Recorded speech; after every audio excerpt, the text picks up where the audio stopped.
Hey guys, the Chicken is here. We are back today with another home gym video. In today's video, guys, I wanted to talk about some things that I wish I had done differently before I had built my home gym. So hopefully this can help some of you guys out, whether you're getting started, whether you're already started and looking to do some other things. And I do want to say, guys, a quick update on the Pep & Dumbbells. They will be here this Thursday, so 5 days from the day that this is posted. Very excited because I also have something exclusive, get this, that nobody else has shown you yet about those dumbbells. So that's gonna be really cool. Make sure you subscribe to the channel right now. Leave a like if you want to see more. And yeah, so some things that I would have done initially before I had built my home gym that I wish I spent a little bit more time on. So let's go first with prepping the space. Now this really depends on your house and, you know, if you're building a gym in your basement or in the garage. In the garage, it's gonna be, you know, I feel like a little bit easier because it's kind of just, most garages are what they are. Basements are, you know, sometimes they're finished, sometimes they're like mine and they're a mess.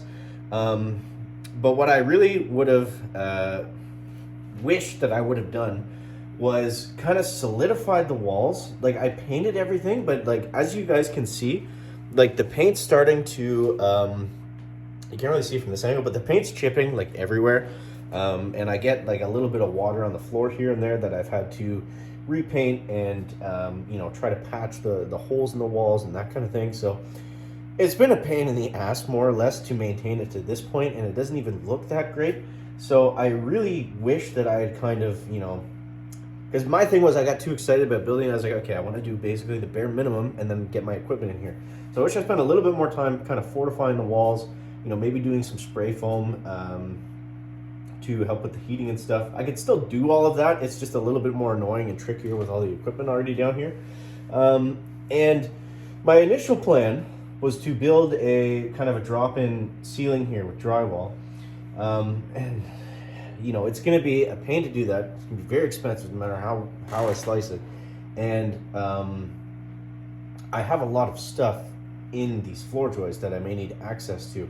There's a lot of wiring, plumbing, ductwork, venting, you know, everything basically. So I'm kind of wishing when I had painted it initially that I had just gone ahead and painted the ceiling black and just spray painted it, because I think that would have looked really good, or at least better, and I still would have had access to everything. But again, it's one of those things at the time, right? It's like, well, you know, do I want to finish space? Because I don't think I want to put a drop ceiling in here because, you know, I need the ceiling space, especially if there's, you know, sometimes my friends come over and they're, you know, one like half an inch taller than me, right? So then their head's in the ceiling. So yeah, I wish I had, you know, kind of prepped the space a little bit better first. I'm still happy with everything, don't get me wrong, and it's not like a huge mistake, but definitely some things that you want to do first. You know, don't put the cart before the horse, so to speak. Like in if you're looking at your garage, for example, I would do like get your heat system, whatever you're going to use there, whether it's propane heater, mini split. You know, if you're going to get ductwork put in there, do that first before you do everything else. You know, kind of common sense, but it's worth saying.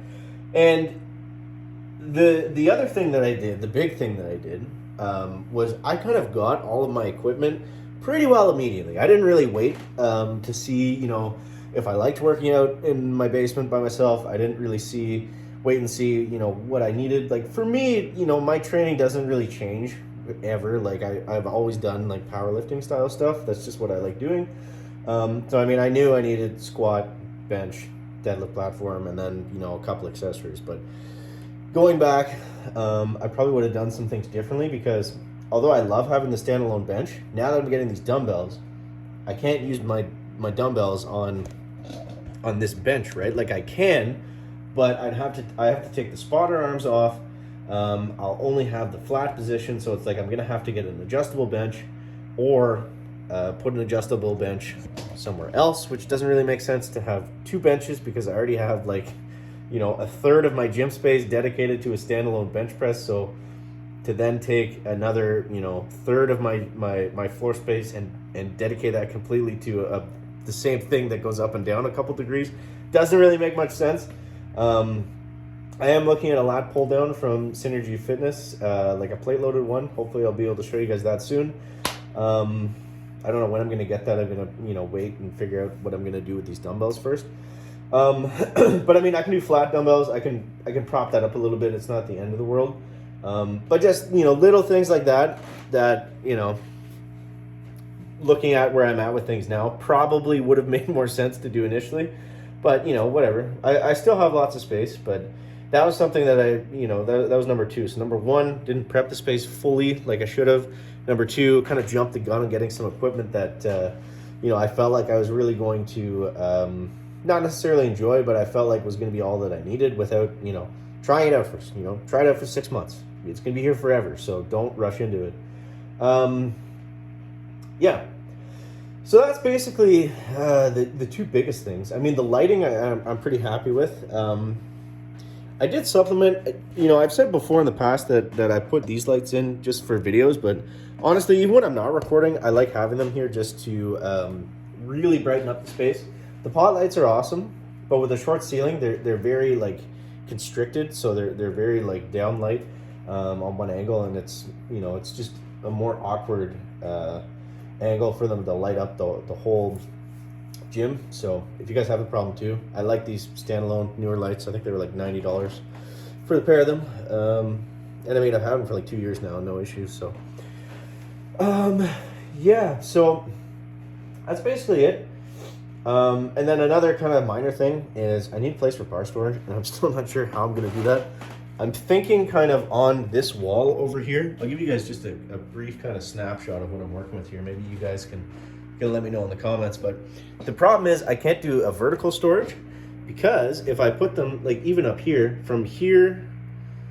like from the floorboards to the floor, it's not high enough to put a 7-foot barbell. So you know, safety squat bar out of the question for sure. So I'm thinking along this wall, I'll get like a wall mounted one. The only thing is it would be a pain, but it's like, you know, I only have 4 barbells, but you know, you guys know how it goes, where there's gonna be more than that at some point. But yeah, that's something I gotta figure out. But yeah, so those are some of my things that I wish I had done before I had fully committed to the home gym. If you guys have different things to add, definitely let me know that down below in the comment section. Don't forget to subscribe and get the Pepins on the way. Like I said, some exciting stuff happening there. And yeah, that's it. That's all. Thank you guys for stopping by, checking in. And we'll see you in the next one. Checking out. Back.